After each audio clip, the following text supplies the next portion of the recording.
मैं एक नाम लेना चाहता हूँ जनाब सैयद रजा हैदर साहब का, जो खुद यहाँ पर डिजिटल मीडिया हेड हैं और जिनका अपना एक बहुत स्ट्रगल भी रहा है खुद वजीफे को डिजिटलाइज करने में। तो मैं उनसे रिक्वेस्ट करता हूँ कि प्लीज आए, अपना एक्सपीरियंस शेयर करें और हम कैसे डिजिटली जो है वो वजीफे को आगे बढ़ा सकें और क्या क्या क्या जहमतें उन्होंने उठाई। Please Hazreen, ulama ikram, and gratitude to the reception committee, especially the president of the reception committee. Adab. I was told that I must keep my speech to just the wazifa and things around that, and maybe the detailing of that. I'm digressing a little क्योंकि जिक्र हो गया वजीफे का और उसके बारे में थोड़ा इंट्रोडक्शन आ गया, थोड़ा सा मैं डाइग्रेस करूंगा। मैं शुरू कर रहा हूं महात्मा गांधी से, be the change that you want to see, और इसको दूसरे अंदाज में, be the change that you want to see in others, Mahatma Gandhi.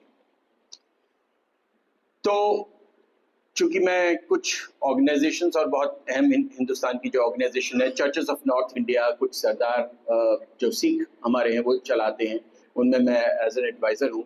मैं एक एडवाइजरी कमेटी का और जूरी का मेंबर हूँ जो हिंदुस्तान का बहुत अजीमुशान Nobel award of the east कहलाता है, यशराज भारती सम्मान, जो अगले हफ्ते ही दिया जाएगा बम्बई में, उसकी कमेटी में हूँ, एडवाइजरी बोर्ड मेंबर हूँ। तो मैंने वहां से जो सीखा उसको मैं 1 या 1.5 मिनट में, और फिर वजीफे पे आऊंगा 1-1.5 मिनट में, बीच में कौम का जिक्र आएगा वो कोई 30-40 सेकंड, बस मैं इतना ही वक्त दूंगा आपको। तो दरअसल हुआ ये कि मैं JNURM Jawaharlal Nehru urban renewal commission के अंदर अर्बन पुअर कमेटी का मेंबर था। तो हमारे पास एक लिस्ट आई उस दौरान, ये UPA के वक्त का जमाना है, और उसमें ये कहा गया कि 114 डिस्ट्रिक्ट्स ऐसे हैं जो कि बैकवर्ड डिस्ट्रिक्ट्स हैं। तो हम लोग ने उस पर काम करना शुरू कर दिया। मेरा इलाका अर्बन था, उसमें शहर तो हार्डली 1 या 2 थे, तो ज्यादा तवज्जो नहीं दी। फिर हमने उस कमेटी से पूछा कि भाई इनमें कौन लोग कितने रहते हैं, तो 16-17 डिस्ट्रिक्ट उसमें ट्राइबल थे, बाकी सारी डिस्ट्रिक्ट्स में 20% या उससे ज्यादा आबादी, किसी में 60-65% आबादी माइनॉरिटीज की थी। और माइनॉरिटीज से खुसूसन आपको समझ में आ जाना चाहिए कि जब माइनॉरिटी लफ्ज कहा जाता है तो उसका इम्कान ये होता है कि वो मुसलमान होंगे। And I was really surprised because that meant that more than 80% of the backward districts in 2012 and 13 were minority dominated districts. Surprising, if you're sitting here in Pune, you will not realize that what has happened. And this is the fact that more than 80% of the backward districts of India has the population of Muslim population is dominated by Muslim population. तो ये एक हैरत अंगेज बात थी। मैं थोड़ा सा उसके ऊपर काम करना शुरू करा। उसके बाद अब उसका नाम बैकवर्ड डिस्ट्रिक्ट से हट करके एस्पिरेशनल डिस्ट्रिक्ट हो गया। हमारी जो नई सरकार आई उसको नाम रखने में बड़ा शौक है, तो उन्होंने इसका नाम बदला, उसका नाम बदला, सेव द गर्ल चाइल्ड का नाम बदल के बेटी बचाओ बेटी पढ़ाओ कर दिया। इत्तेफाकन मैं उसका भी एक डिजाइनर हूँ, 3 डिजाइनर हैं उस कैंपेन के। मेरा काम कैंपेन डिजाइन करना ही है। तो अब जो उसका नाम रखा गया तो उन्होंने डिस्ट्रिक्ट्स कम करने शुरू कर दिए। अब सिर्फ रह गए 90। इंडिया डेवलप नहीं हुआ है, लेकिन जो अंडर डेवलप्ड डिस्ट्रिक्ट्स थे वो और कम हो गए। तो ऐसा कैसे हो सकता है? तो पता ये चला कि उसमें से अभी भी ट्राइबल डिस्ट्रिक्ट्स 15 की जगह अब 17 हो गए, लेकिन 90 में से कोई 73 या 72 डिस्ट्रिक्ट्स ऐसे हैं जो फिर भी माइनॉरिटी डोमिनेटेड है। कितना भी आप निकाल दें, नामुमकिन है कि आप बैकवर्ड डिस्ट्रिक्ट्स का जब जिक्र आए या एस्पिरेशनल डिस्ट्रिक्ट्स का जब जिक्र आए तो उसमें माइनॉरिटी की पॉपुलेशन ना हो, यानी खुसूसन मुसलमानों की पॉपुलेशन ना हो, और हम माइक्रो माइनॉरिटी हैं, यानी माइनॉरिटी के अंदर भी माइनॉरिटी हैं। तब आप सोच लीजिए कि हम कहाँ हैं। पुणे से शायद ये लेंस की सही वो नहीं होगी, तो मैं निशानदेही करना चाह रहा था कि in the larger scope of the things where we stand, अब अगर हम हिंदुस्तान की बात करते हैं तो हम कहाँ खड़े हैं। तो ये बहुत अहम बात थी जिसकी निशानदेही होना बहुत जरूरी है। अब उस एस्पिरेशनल डिस्ट्रिक्ट्स के अंदर जो प्रोग्राम चल रहे हैं उनमें से ज्यादातर प्रोग्राम वो हैं जो UPA के वक्त में थे और उन्हें बंद कर दिया गया है। तो अब वो जेनरिक प्रोग्राम है, कोई माइनॉरिटी लीडिंग प्रोग्राम नहीं है। यानी मौलाना आजाद फाउंडेशन थी जिसका बजट था, जिसका कॉर्पस ही 500 करोड़ था, उसका बजट ही घटा दिया गया है। इस साल उसका एनुअल बजट सिर्फ और सिर्फ 50 लाख रुपए है। यानी वहां के जो 3-4 चपरासी और क्लास 4 एम्प्लॉय हैं उनकी तनख्वाहें जा सकती हैं। आप अंदाजा लगा लीजिए, आज हम यहाँ बैठे हैं, आज से 100 साल पहले इस चीज की बहुत जरूरत थी कि वजीफा दिया जाए ताकि बच्चे पढ़ सकें। आज उसकी जरूरत नहीं है। आज हमको वो हमारे ब्लड स्ट्रीम में और एकदम क्या कहना चाहिए, ग्लूकोज की तरीके से चाहिए, हमें मास्क के साथ, ऑक्सीजन के साथ चाहिए, क्योंकि जो सांस लेने के लिए हमें माहौल दिया गया था उसमें से ऑक्सीजन खींच ली गई है। एक 500 करोड़ रुपए की कॉर्पस की ऑर्गेनाइजेशन का बजट घटा दिया गया है। कुछ नहीं, क्योंकि माइनॉरिटी कमीशन ने नहीं, यानी वो मिनिस्ट्री ने कह दिया कि साहब अब कोई जरूरत नहीं है, मुसलमान सब पढ़ चुके हैं, अब देख लिया जाएगा, तो देख लिया जाएगा। तो अब आप सोचिए कि हम पे जो ड्यूटी है वो दोहरी आयत हो गई है। ये हो गया पहला इसका need, why we need this more than any other time in the in history. And secondly, अगर आप इसको आगे देखें तो जो बहुत बड़े बड़े नाम हुआ करते थे और जिनसे शिनाख्त हो जाया करती थी या कम्युनिटी को थोड़ा रिकग्निशन मिलता था, वो भी कम से कम तर होते जा रहे हैं। बड़े राइटर्स का आप नाम उठा करके देखिए, राइटर्स की कॉन्फ्रेंस होती है, एक भी नाम नहीं होता। शोराओं की बड़ी कोई महफिल होती है, अभी शंकर शाद मुशायरा हुआ है, जावेद अख्तर को छोड़ दीजिए तो कोई और नाम ही नहीं है। ये अलग बात है कि बहुत सारे हमारे आसपास के लोग शायद जावेद अख्तर को ना कहें कि भाई वो कौम के अंदर आते भी हैं कि नहीं आते, लेकिन एटलीस्ट उनकी नुमाइंदगी से फर्क तो पड़ा। शंकर शाद मुशायरा हिंदुस्तान का सबसे अजीमुशान मुशायरा है, उसमें सिर्फ एक आदमी है। पहले उस डायस के ऊपर 5-7 लोग बैठे होते थे और उनको सुनने के लिए लाखों का मजमा आया करता था।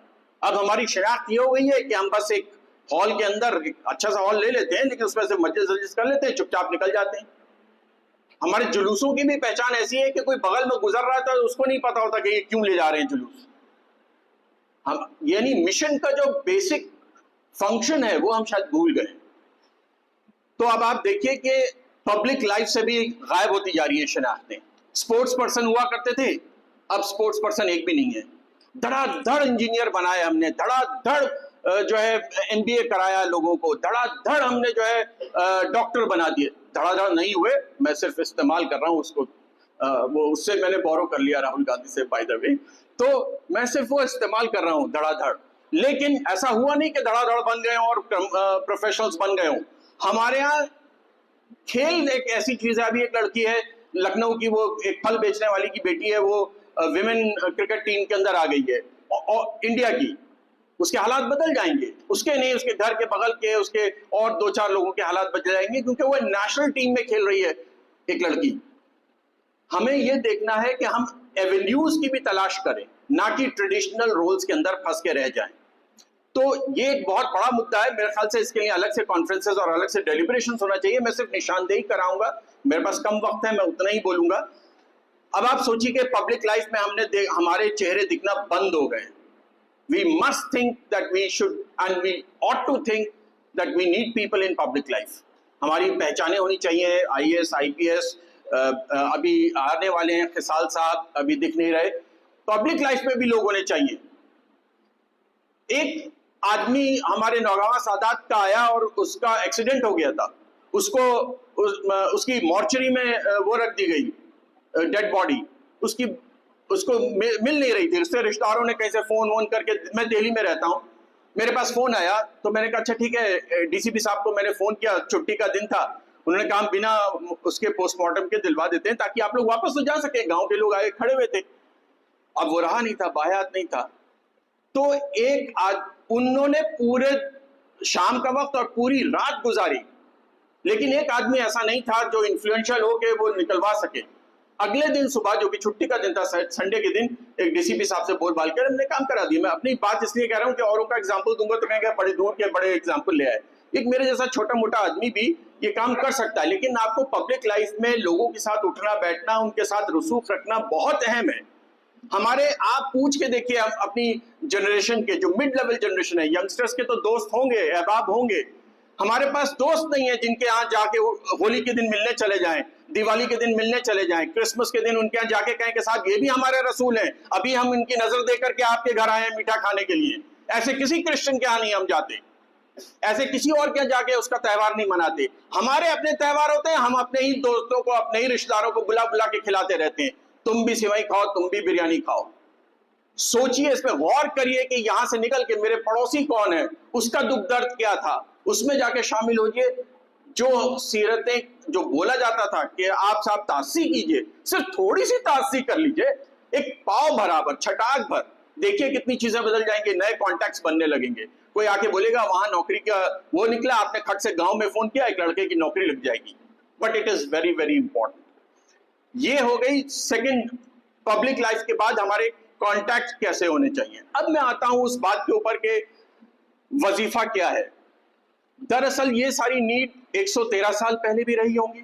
जाहिर सी बात है कि दो आदमियों ने बैठ के सोचा, एक स्टूडेंट चलता हुआ आया और उसने आके कहा साहब मेरे पास पैसे नहीं है पढ़ने के। तो उन्होंने कहा बेटा कितने पैसे लगेंगे? उसने कहा कोई 10 आने या कितने की फीस थी। तो उन्होंने 12 आने जमा करके, 12 आने सिर्फ जमा करके इसकी नींव डाली थी।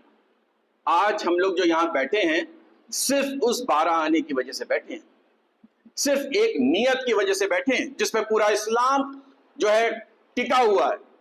आप नियत कर लीजिए, उन दो दोस्तों ने सिर्फ नियत की थी कि हम किसी भी बच्चे को जो कि मुस्तहक है और पढ़ना चाहता है या चाहती है, उसको किसी भी हद तक जाकर के उसकी मदद करेंगे, उसको पढ़ाएंगे। बस एक हदफ था, एक हदफ आज भी है, आज तक है कायम। वरना 113 साल की आप कोई ऑर्गेनाइजेशन दिखा नहीं पाएंगे। सिर्फ एक क्रिश्चियंस की ऑर्गेनाइजेशन है जो हमसे ज्यादा, यानी 1860 के एक्ट में हम लोग रजिस्टर्ड है। 1870 की एक ऑर्गेनाइजेशन है जो कि क्रिश्चियंस की है, एक दो छोटी मोटी हैं जो काम नहीं कर रही, और 1912 की हमारी ऑर्गेनाइजेशन है जिसमें बैठे हुए अभी टिबला ने कहा कि पैदाइश से बनाए जाते थे। हमारे घर में तो रवायतें, मेरे तो रिश्तेदार बैठे हुए, हमारे यहाँ तो शादी के वक्त भी रसीद लेके लोग पहुंच जाया करते थे, खुद तो बनो दूल्हे मियाँ नौशे मियाँ और बीवी को भी बनाओ। तो 2 मेंबर खटाक से मिलते थे। बर्थडे होता है, मेरे यहाँ शुरुआत में मैंने ये रखी थी, अब तो सब लोग मेंबर बन गए तो मेरा वो मैदान खाली हो गया है। तो उसमें ये होता था कि बर्थडे हुआ किसी का, किसी ने इनवाइट किया खानदान में, रसीद बुक लेके पहुंच गए कि मियाँ तुम बच्चे के लिए इतना तो खर्च कर रहे हो, एक 1,500 रुपए की मेंबरशिप ले लो। और फट से ले लेता था, क्योंकि उसको पता था कि भाई 30,000 खर्च कर रहा है खाने पिलाने पे, हम ही को खिला रहा है, हम तो खाई पिए ही हैं, हम ही को खिला रहा है, तो उसको थोड़ा सा उसमें क्रिएट करके गिल्ट काम हो जाता था। लेकिन वो इंपॉर्टेंट आइडिया क्या था? वजीफा दरअसल एक दो लोग अपने आप भी देते हैं।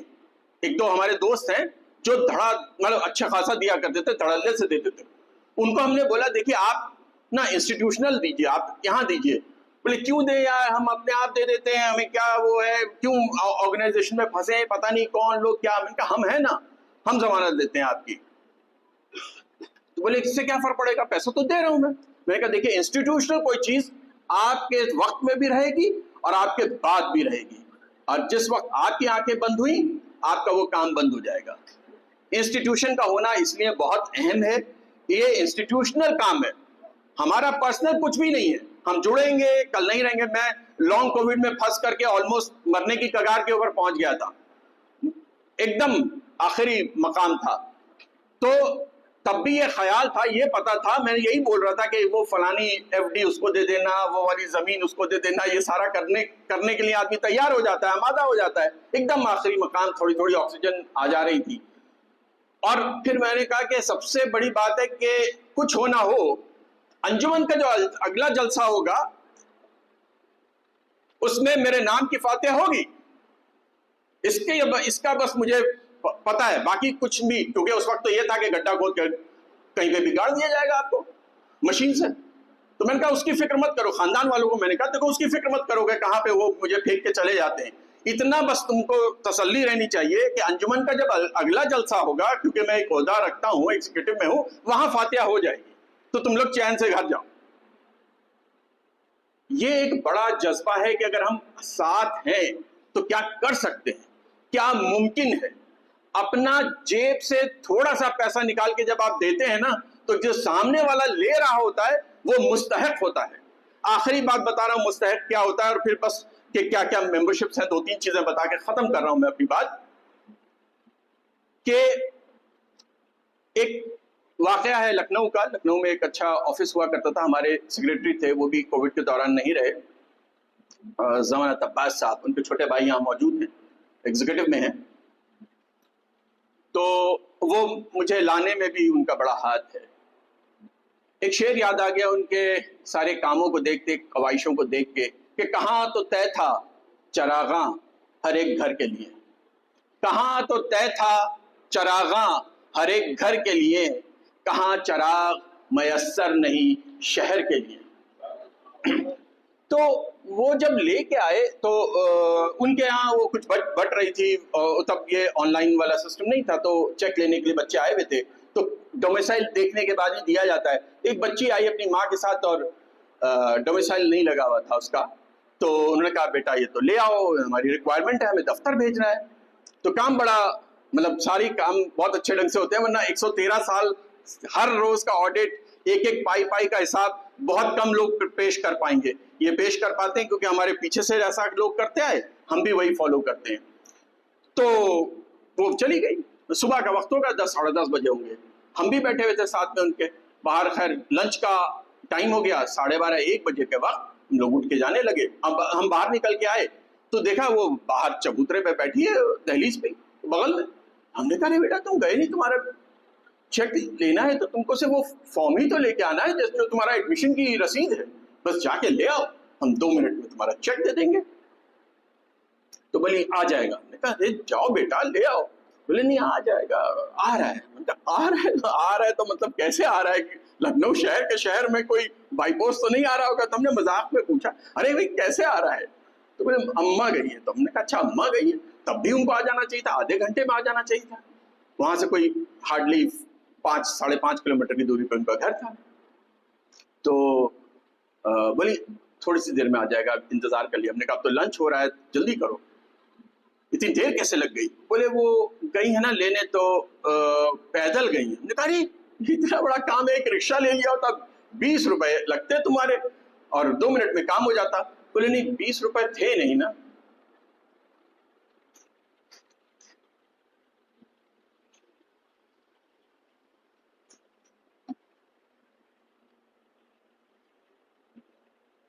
हम लोग उसी वक्त अंदर आए और उसको चेक दे दिया कि बेटा थोड़ी देर में लाके दे देना। उसकी अम्मा आ गई, लेकर के दे दिया उन्होंने। तो हमने उस रिक्शे के भी पैसे दिए। घर अब रिक्शे से जाना, फॉर्म में मुस्तहक यहाँ मौजूद है। वो तालकटोरा करबला के खुजरे में रहती थी माँ, सिंगल मदर थी, बच्ची को पढ़ा रही थी कि बच्ची पढ़ लिख जाएगी तो कुछ पैसा कुछ मिलने लगेगा। यहाँ हम लोग हैं, यहाँ हमारी आउटरीच है क्योंकि हम लोग मौजूद हैं उस मैदान में। हमारे 114 लोकल सेक्रेटरीज हर जगह रहते हैं, तो जानते हैं कि किसके साथ क्या हो रहा है। उसकी मदद करने के लिए खामोशी से भी चले जाते हैं। हमारे यहाँ एक स्पेशल वजीफा है जिसमें अगर वजीफे की रकम कम पड़ती है तो लोग अपनी तरफ से डाल के इसको दे देते हैं। ज्यादातर एग्जीक्यूटिव मेंबर पैसा डाल देते हैं, लास्ट में अपनी तरफ से दे देते हैं। तो हम लोग कई बार एडवांस चंदा भी नहीं देते क्योंकि पता है कि बाद में तो देना ही है, किसी न किसी की मदद करने के लिए आएगा, ये फाइल लौट के आएगी, तो हम ऐसे कर देंगे। तो ये एक स्पेशल वजीफा है जो ज्यादातर लोग बाद में देते हैं। और जो सबसे बड़ी बात है जो पहले हमारे प्रेसिडेंट साहब ने भी कही कि इसमें आप हर तरीके की मेंबरशिप ले सकते हैं। मोहसिन अंजुमन बन सकते हैं एक साथ या किस्तों में 50,000 रुपए दे करके।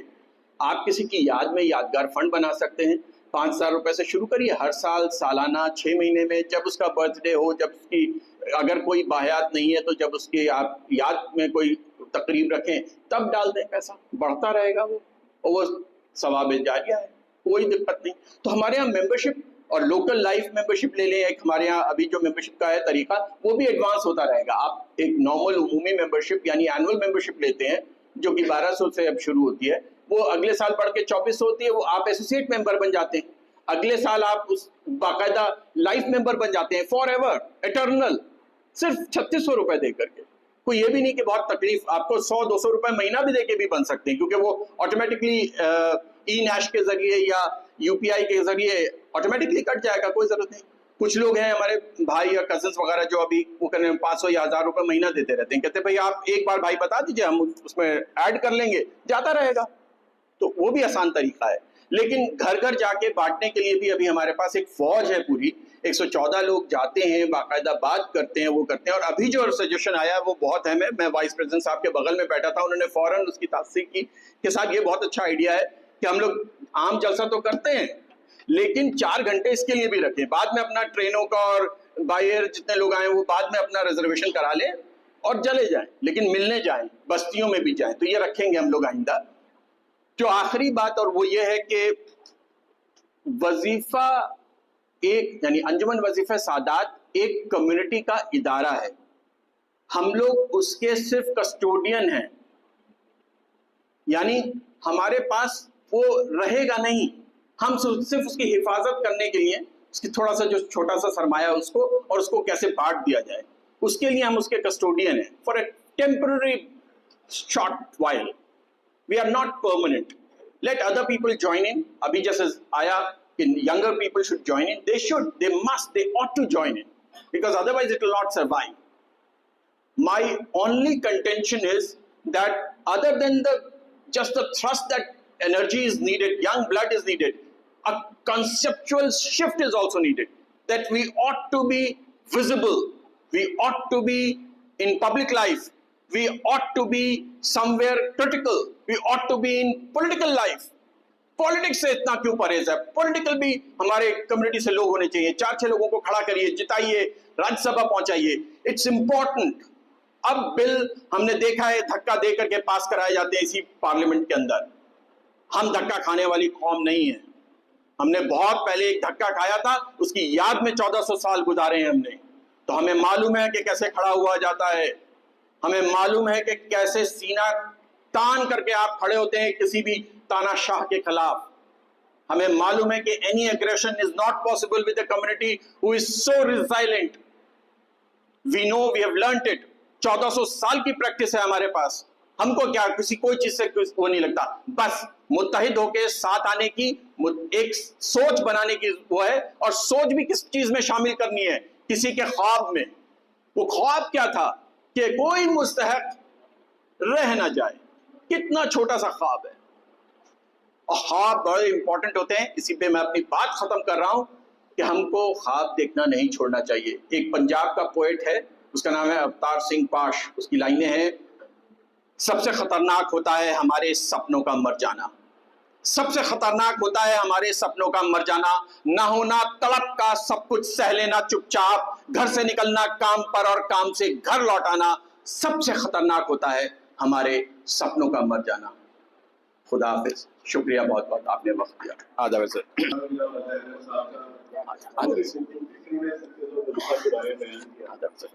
और ये भी बताया कि सबसे खतरनाक होता है सपनों का मर जाना। माशाल्लाह बहुत खूब बोले हैं। बयान करूंगा खुमैनी का, बड़ा ही खूबसूरत है। वो आप इंसान अपनी पर्सनल लाइफ में भी इसको अगर ले ले तो वाकई वो चीजें वो पर्सनल और प्रोफेशनल लाइफ दोनों में काफी आगे बढ़ेगा। उनका एक जुमला था कि माँ मी तवानी, ये जो आजकल मोटिवेशनल स्पीकर बोलते हैं यू कैन डू, ये बहुत पहले माँ मैंने बोला था कि माँ मी तवानी, हम कर सकते हैं। उसी की बुनियाद पे अल्हम्दुलिल्लाह आप देख सकते हैं कि ईरान अल्हम्दुलिल्लाह आज कहाँ है, आज शियत कहाँ पर है। तो इसी के साथ बहुत साल पहले खुद जो अंजुमन के जिन्होंने स्टार्ट किया है उनका भी यही मिशन था कि माँ मी तवानी। वो तो इसी बात को मैं आगे फिर कहूंगा कि माँ मी तवानी इंशाल्लाह we can do and we have to do and we will achieve inshallah, we will be successful in life.